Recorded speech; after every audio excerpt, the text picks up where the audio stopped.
네, 고린도전서 1장 5절부터 7절 말씀, 5절 제가 읽고 6절 우리 성도님들 읽으시고 7절 같이 읽겠습니다. 그리스도의 고난이 우리에게 넘친 것 같이 우리가 받는 위로도 그리스도로 말미암아 넘치는도다.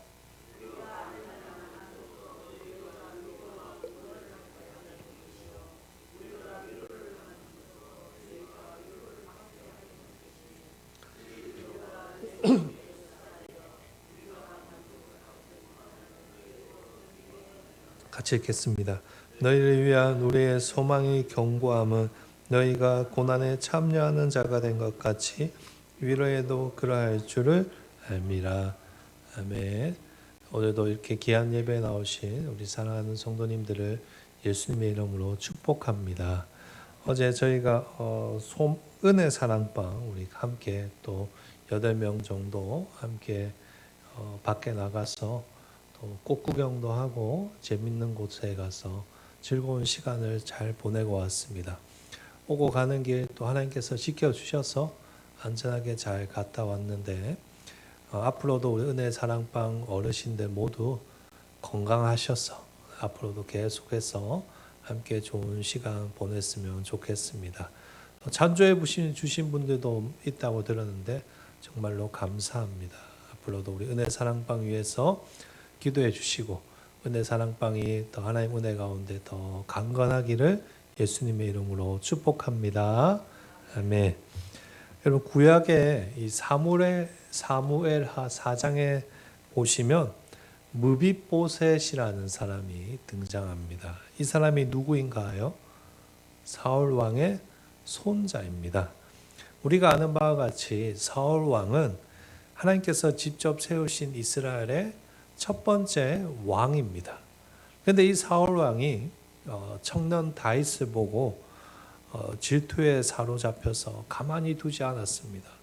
다윗이 거인 골리앗과 싸워서 이긴 후부터 질투와 시기에 사로잡혀서 다윗을 죽이려고 10수년을 쫓아다녔습니다.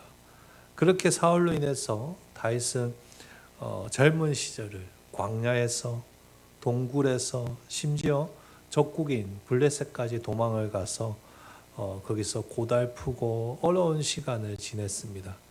그렇게 시간이 지나서 길보아산 전투에서 사울 왕이 비참한 최후를 맞이하면서 그 기세등등하던 사울의 가문은 한순간에 몰락의 길을 걷게 되었습니다. 그리고 하나님의 도우심으로 사울에 이어서 누가 왕이 되죠? 다윗이 이스라엘의 두 번째 왕이 됩니다. 모든 권력이 다윗에게로 넘어간 것이죠. 그런데 그때 사울의 가문에 딱 한 명 남겨진 사람이 있었습니다. 그 사람이 바로 누구인가 하면 무비보셋입니다. 이 무비보셋은 건강한 사람은 아니었습니다. 5살 때 사울과 그의 아버지가 전쟁터에서 죽었다는 소식을 듣고 이 유모가 이 아이를 안고 도망을 치던 도중에 급하게 서두르다가 아이를 떨어뜨렸는데 그때부터 평생 두 다리를 절게 되었습니다. 그렇게 두 다리를 절게 된 무비보셋은 사람들의 눈을 피해서 로데발이라는 먼 곳에 조용히 숨어서 죽은 듯이 지내고 있었습니다. 무비보셋이 왜 그렇게 숨어 지낼 수밖에 없었을까요? 두 번째 왕인 다윗이 언제든지 정치적인 보복을 위해서 자신을 찾아내어 처형할 수 있기 때문입니다. 우리도 정권이 바뀌면 막 다 뒤집어 엎잖아요. 막 전에 있던 사람들 감옥에 집어넣고 그렇게 하잖아요. 그게 두려웠던 것이죠. 다윗이 왕이 된 후에 자신이 언제 보복을 당할지 몰라서 굉장히 두려워하면서 먼 곳에서 혼자 조용히 지냈습니다. 그러다 어느 날 이 다윗 왕이 무비보셋을 찾습니다. 그리고 무비보셋을 왕궁으로 직접 부릅니다. 무비보셋이 벌벌벌 떨면서 두려워서 다윗 앞에 엎드립니다. 그런데 그때 다윗이 뜻밖의 말을 건넵니다. 무서워하지 말라. 내가 반드시 네 아버지 요나단으로 말미암아 너에게 은총을 베풀 것이다. 여러분, 무비보셋은 다윗에게 사랑받을 짓을 한 적이 없습니다. 그렇죠? 오히려 다윗을 그토록 괴롭히던 원수 사울의 마지막 남은 핏줄입니다. 그러면 어떻게 해야 됩니까? 장차 화근이 되지 않도록 그 뿌리를 뽑아서 후환을 없애는 것이 당연한 이치지 않겠습니까? 무비보셋이 다윗의 손에 죽는다고 해도 그 누구도 특별히 비난하거나 손가락질할 사람이 없습니다. 그런데 다윗은 두려워서 벌벌 떠는 무비보셋을 직접 위로해주고 자신의 아들과 같이 받아들입니다. 사울의 모든 땅을 무비보셋에게 되돌려주고 심지어 왕의 식탁에 앉아서 왕자들과 같이 대우를 받으면서 평생을 보낼 수 있도록 은혜를 베풀어 줍니다.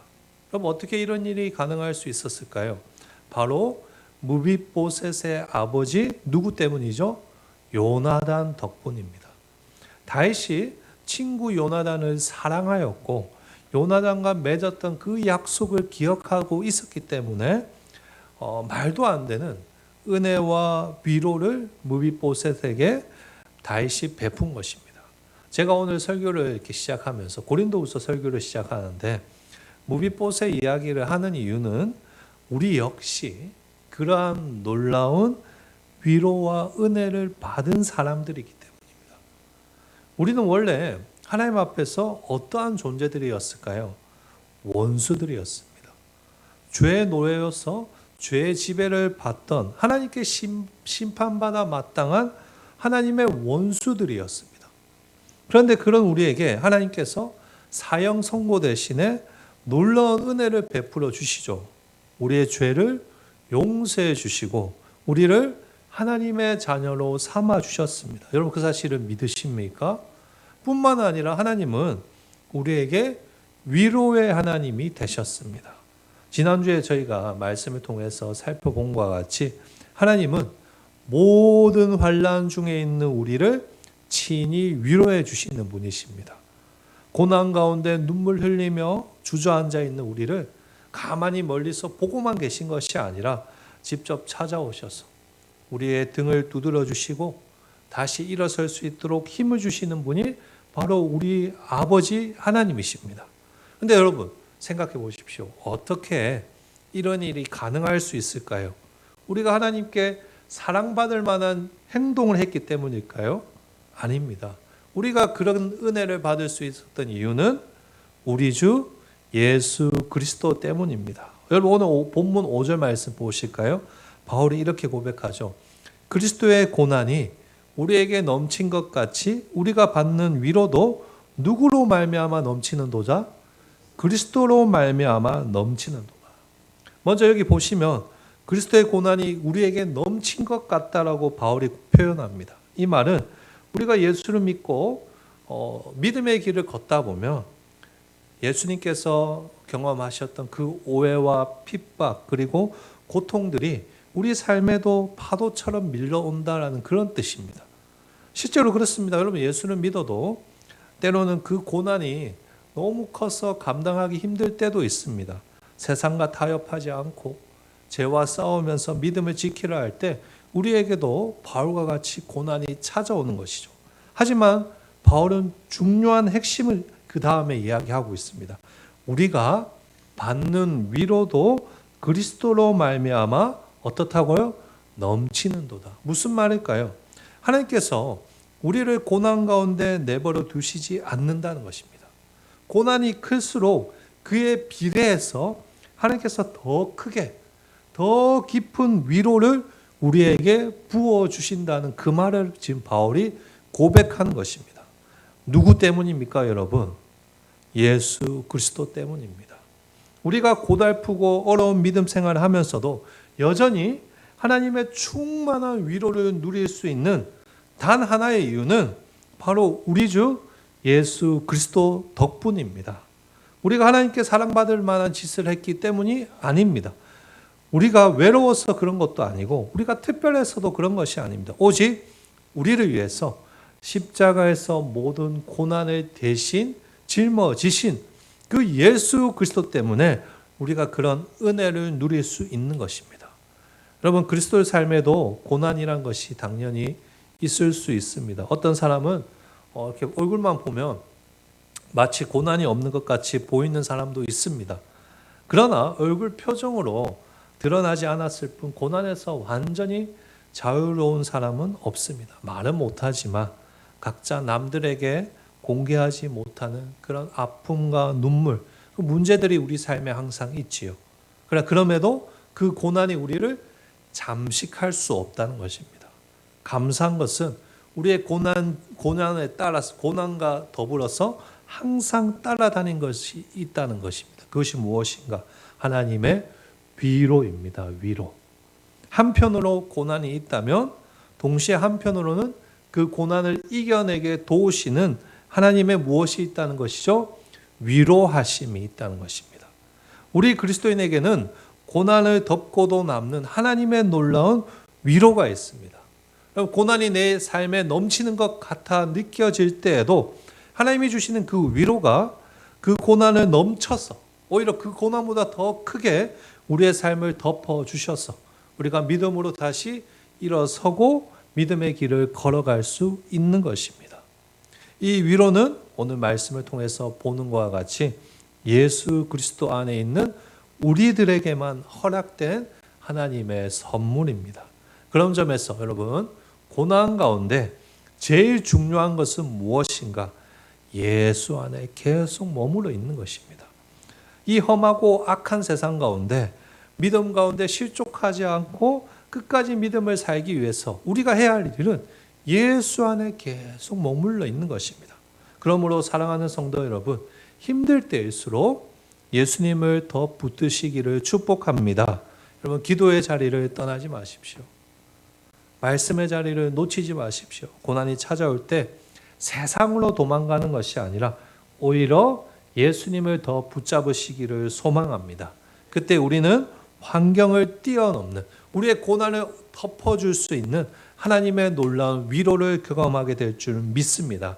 다시 일어설 수 있는 힘을 우리 하나님께서 주실 줄 믿습니다. 우리 하늘교회 모든 성도님들이 예수님을 잘 붙들고 하나님의 위로의 은혜 가운데 신앙생활을 행복하게 계속하시기를 예수님의 이름으로 축복하고 축원합니다. 아멘. 그런데 여러분, 하나님께서 고난 가운데 우리에게 이렇게 놀라운 위로를 주시는 중요한 목적도 있습니다. 지금까지 하나님께서 넘치는 위로를 주시는 이유가 예수 그리스도라는 것을 우리가 살펴보았다면 고난과 이 위로라는 도구를 통해서 하나님께서 이루고자 하는 목적이 있다는 것을 우리가 생각해 볼 수 있습니다. 그것이 6절 말씀인데요. 우리 함께 6절 말씀을 같이 읽어보겠습니다. 우리가 환난 당하는 것도 우리가 위로받는 것도 너희가 위로를 받게 하려는 것이니 너희 속에 역사하여 우리가 받는 것 같은 고난을 너희도 견디게 하느니라. 아멘.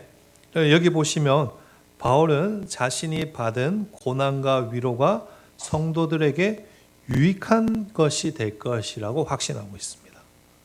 바울이 왜 이렇게 확신할 수 있었을까요? 자신이 겪고 있는 고난이 결코 헛되지 않다는 것을 알았기 때문입니다. 자신이 받은 그 위로가 자신 안에서 끝나는 것이 아니라 반드시 다른 사람에게 영향을 미치게 될 것을 바울은 믿었기 때문입니다.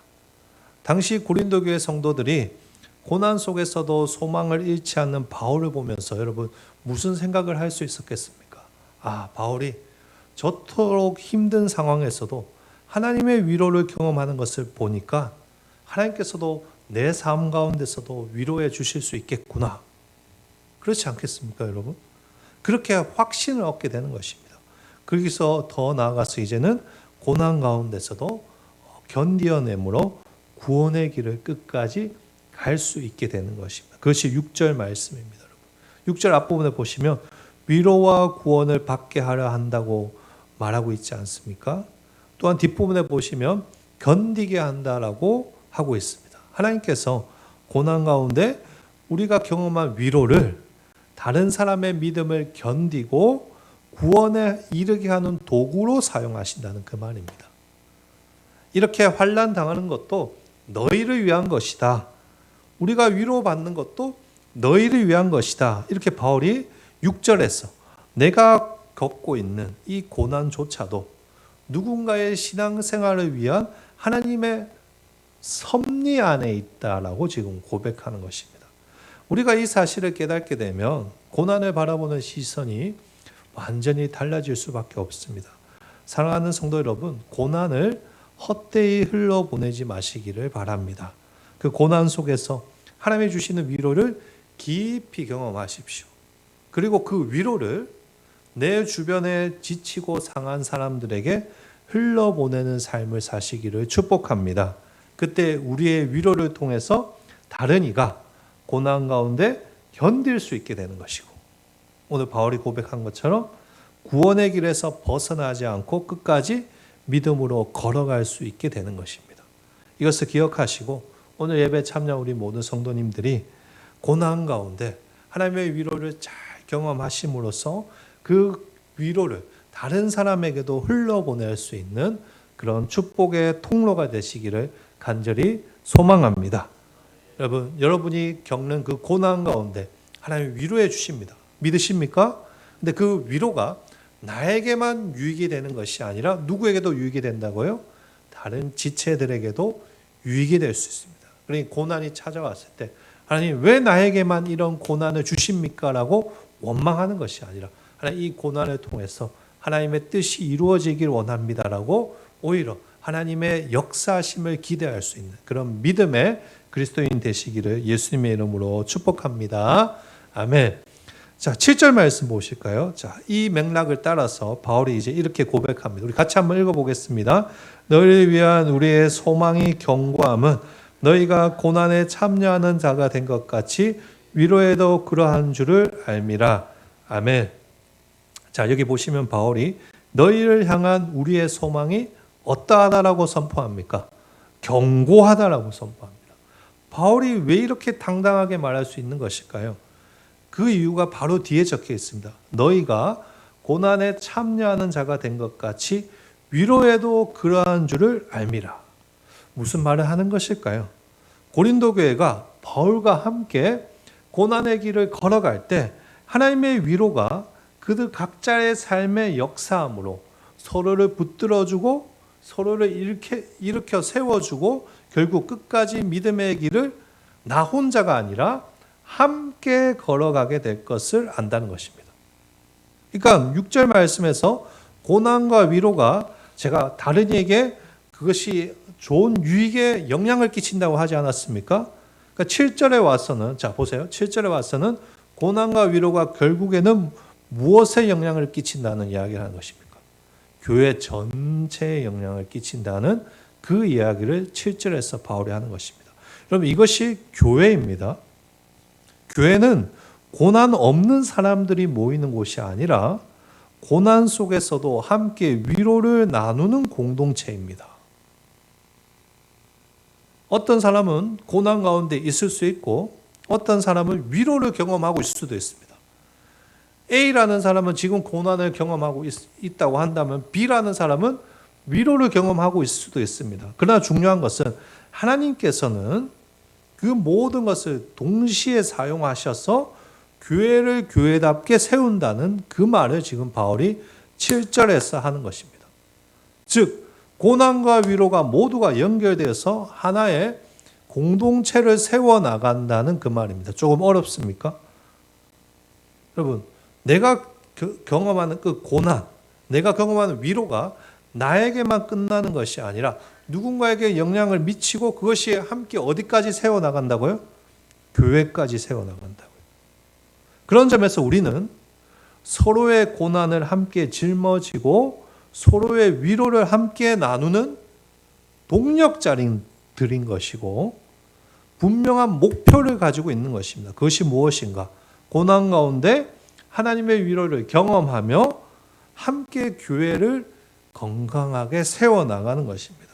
그것이 위로하시는 하나님께서 우리 교회를 통해서 하시고자 하는 일입니다. 사랑하는 성도 여러분, 혹시 지금 고난 가운데 계십니까? 하나님께서 위로해 주실 것이라고 믿습니다.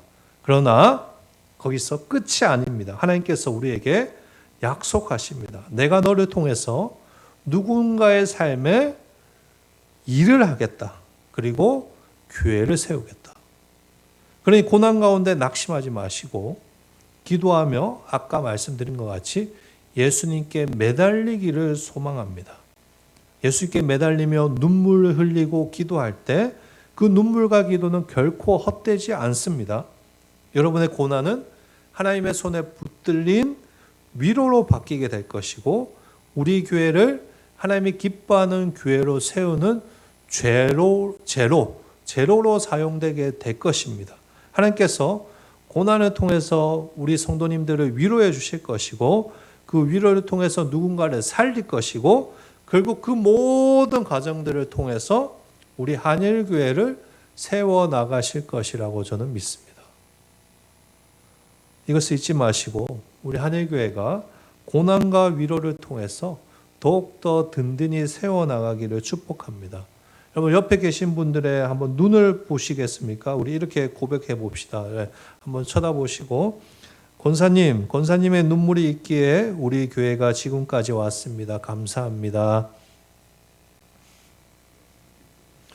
왜 안 합니까? 권사님의 눈물이 있기에 우리 교회가 지금까지 왔습니다. 집사님의 아픔과 위로의 은혜가 있기에 우리 교회가 지금까지 왔습니다. 여러분 정말로 그렇게 믿으십니까? 여러분 우리 한일교회가 46년째잖아요.